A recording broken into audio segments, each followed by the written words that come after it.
Oleh Kepala Sekolah Taman Kanak-Kanak Al-Quran Al-Fadilah kepada Bu Guru Teh Fariha Mahmudah SA. Waktu dan tempat disilahkan.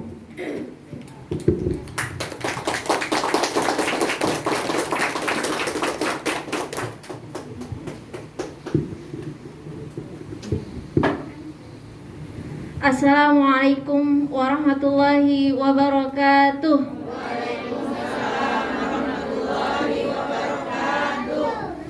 Alhamdulillahirabbil alamin. Wassalatu wassalamu ala sayyidina Muhammadin. Gimana Bu? Ulang ya Bu ya. Wassalatu wassalamu ala sayyidina Muhammadin wa ala alihi wa sahbihi ajma'in. Belum Bu. Subhanaka la ilma lana illa ma 'allamtana innaka antal alimul hakim. Rabbi shrah li sadri wa yassir li amri wahlul 'uqdatam min lisani yafqahu qawli. Amma ba'd. Yang saya hormati Ibu Pembina Yayasan Al-Fadilah, Ibu Hajah Enci Rosikhah beserta suami. Yang saya hormati pula jajaran Dewan Guru serta wali santri dan anak-anak Bu Guru yang mudah-mudahan selalu ada dalam lindungan Allah Subhanahu wa taala. Amin. Allahu Akbar. Bu, kalau di depan tuh ya meskipun udah berkali-kali kagak kehitung juga tetap aja deg-deg. Makanya saya ngelihat anak-anak tampil tadi rapi, alhamdulillah deg-degan juga ya Bu ya. Itu udah bangga banget kita ya, karena kita juga kalau ngerasain diri di depan pasti deg-degan gitu. Bisa deg-degan 2 hari sebelumnya, seminggu sebelumnya gitu ya Bu ya. Oke, baik ibu-ibu, ibu-ibu sekalian dan ada bapak-bapak satu. Silakan masuk Bapak, gak apa-apa. Ibu-ibu sekalian, saya ingin cerita sedikit. Jadi suatu malam saya lagi baca satu buku. Sebelum tidur, bukunya itu isinya pemikiran-pemikiran Ki Hajar Dewantara, Bapak Pendidikan Negeri kita.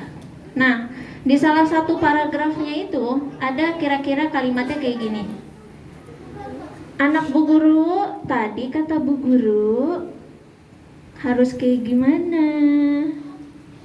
Oke, Bu Guru bicara dulu ya. Oke, jadi di salah satu paragrafnya seperti ini Bu. Tugas seorang pendidik hanyalah memberikan yang terbaik untuk anak kita, bukan merubah kodrat anak kita. Maksudnya bagaimana? Nah, Ki Hajar Dewantara mengumpamakan dengan tanaman padi. Ibaratnya nih, ibu-ibu semua sama suami, kami sebagai guru adalah petani. Sedangkan anak kita adalah bibit padi. Nah, kira-kira apa yang bisa kita lakukan sebagai petani supaya bibit padinya tumbuh dengan baik? Apa Bu? Dipupuk, terus di apa lagi Bu?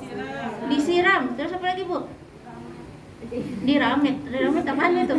Bersihin apa sih? Oh, dibersihin. Amahnya. Nah, gitu ya Bu ya.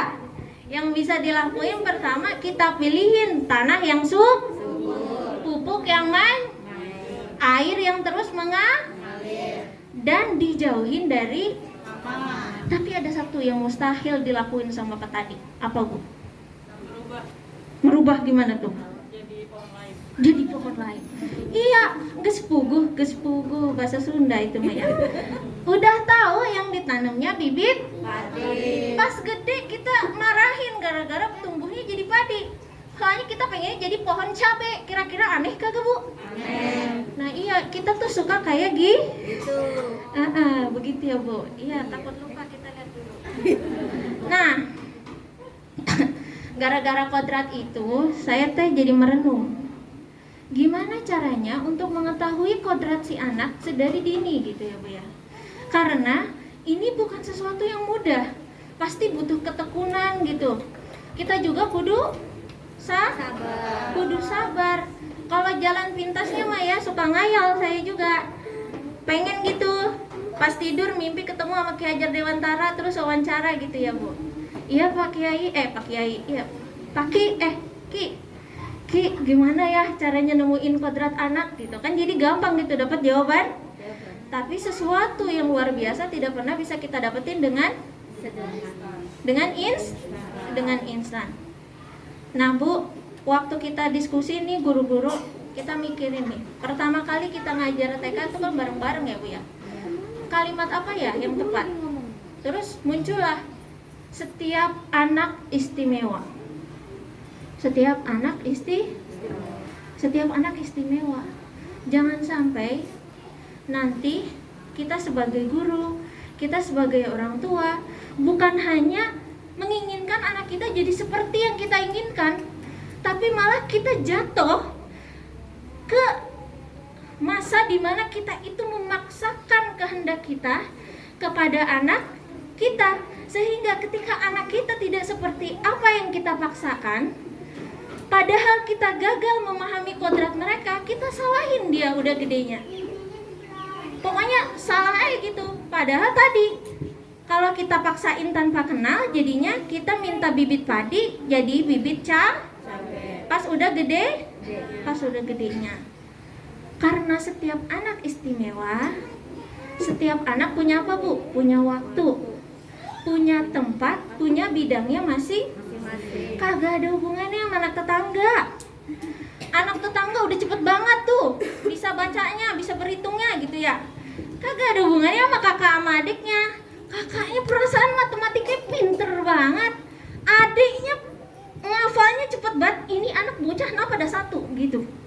Sampai akhirnya kalau kita nemenin dia belajar, akhir ceritanya emaknya darah tinggi, anaknya kena tekanan batin. Di sini nih Bu salahnya kita. Saya nanya anak-anak yang udah gede, anak-anak DTA, anak-anak remaja, banyak yang dibandingin sama orang tuanya. Padahal Bu, kalau kita dibandingin, seneng nggak? Suami kita bandingin kita sama istri orang lain. Coba lihat noh, istrinya sekono noh. Kira-kira bagaimana kita? Marah banget ya, demo sakit. Nah anak kita juga begitu. Cuma kalau anak kita marah malah dimarahin balik gitu. Nah anak Bu Guru, boleh dengerin Bu Guru dulu. Oke. Kalau misalnya kita bandingin anak kita, nanti anak kita tumbuh tanpa ada rasa percaya diri. Kesalahan paling salah itu adalah membandingkan mereka Bu. Karena sebenarnya mau kita sebagai orang dewasa, mau anak-anak, lawannya adalah diri dia sendiri. Apakah anak kita yang hari ini, apakah kita yang hari ini lebih baik daripada kita yang hari kemarin? Gitu ya Bu ya. Kalau kita bandingin terus mereka sama kakaknya, sama adiknya, apalagi sama tetangga gitu ya Bu ya, itu kita bakal susah untuk bersyukur atas anak. Susah banget bawaannya ngeliat anak kita lambat banget gitu ya Bu. Ngerti anak kita kagak, jadi akhirnya marah-marah mulu. Nah balik lagi ke balik lagi ke petani tadi. Ibu tadi kan yang bisa kita lakuin apa Bu pertama? Memberi pupuk. Emang saya nyebut beri pupuk duluan. Yang pertama apa Bu? Kasih tanah yang subur. Nah cariin tanah yang subur berarti kita cariin tempat belajar yang paling terbaik kumaha tah? Yang terbaik yang cocok buat anak. Karena bisa jadi cocok buat anak yang ini, tapi nggak cocok sama anak yang sebelah sini gitu. Meskipun ini tempat yang terbaik gitu, misalnya kayak gitu ya Bu ya. Yang kedua tadi apa Bu? Apa ya? Beri pupuk. Ya beri pupuk yang paling bagus, yang paling manjur. Nah ini berarti kita harus tahu anak kita ini cocoknya kalau belajar pakai metode apa? Apakah dia harus ngedengerin metodenya, apa ngelihat gambar, apa pakai tulisan gitu ya, atau langsung praktek anaknya baru bisa kayak gitu. Yang ketiga apa Bu? Disiram. Airnya harus nah ini berkaitan sama apa yang mereka konsumsi. Selain makanan dan minuman yang baik, juga kita nih kadang suka lupa ngasih mereka asupan apresiasi. Sekedar bilang ke anak kita, ya Allah, anak emak sama bapak pinter bah, hebat bah, makasih ya udah berusaha. Ada anaknya pulang dari sekolah, ya Allah anak mama makasih ya udah sekolah hari ini, udah pinter, tadi sama bu guru gimana gitu. Sekedar kalau kita nggak bisa ngomong gitu ya Bu ya, bisa pakai tuli. Dan tentunya juga doa-doa terbaik yang terus dipanjat. Nah yang terakhir apa Bu, yang keempat? Membersihkan nama dari mama. Dijauhin dari Nah temen itu sangat penting banget ya Bu ya. Anak kita harus kita arahin bagaimana cara memilih teman. Itu kudu dipilih, gak boleh bilang begini, sama teman gak boleh pilih-pilih. Itu harus ditempatkan di tempatnya. Maksudnya nggak boleh pilih-pilih tuh, misalnya nggak ngeliat kekayaannya, atau cantiknya, atau gantengnya, atau pinternya. Maksudnya harus pilih itu teman yang bisa ngajak kepada kebaikan kayak gitu. Dan jangan sampai kita sebagai gurunya atau kita sebagai orang tuanya ternyata hama itu sendiri gitu ya Bu. Ternyata kita hama buat anak-anak kita. Bahkan bisa jadi kita nggak sadar kalau kita itu hama bagi anak. Nauzubillah min zalik, yang kayak tadi. Anak kita banding-bandingin gitu ya Bu ya. Anak kurang bisa kita apresiasi. Dia buat kebaikan sekecil apapun kita apresiasi. Tapi segan banget gitu kita bilang gitu ya Bu ya. Tapi ketika dia bikin salah sedikit aja gitu, langsung apa Bu? Enggak mulutnya gitu ya, tangannya kayaknya enteng banget gitu, kayak udah lihai gitu ya. Jadinya kalau untuk marah kita kenapa gitu ya, kayak gampang banget gitu. Saya juga ngerasain karena saya seorang kakak buat adik-adik saya. Jadi saya suka mikir kenapa ya gitu. Coba bilang terima kasih sama adik sendiri tuh biar gampang gitu ya. Cuma pas adik langsung sama gitu Bu ya. Jadi tahu betul gitu. Mudah-mudahan kita nggak jadi hama buat anak-anak kita ya Bu ya. Amin ya robbal alamin. Nah terakhir ibu-ibu sekalian, saya mewakili segenap Dewan Guru memohon maaf apabila selama kegiatan belajar mengajar ada banyak kekurangan. Mudah-mudahan Al-Fadilah kedepannya bisa lebih baik lagi. Mudah-mudahan ilmu yang dipelajari bisa bermanfaat ya. Dan anak-anak mendapatkan lingkungan terbaik di jenjang selanjutnya. Ibu saya kalau boleh, terakhir saya boleh nyanyi nggak Bu? Nggak boleh juga saya tetap nyanyi sih Bu. Ini lagunya mungkin ada yang pernah dengar, tapi saya mau jadiin lagu setiap tahun gitu ya. Oke. Hei kawan, tahukah ini lagu tentang apa?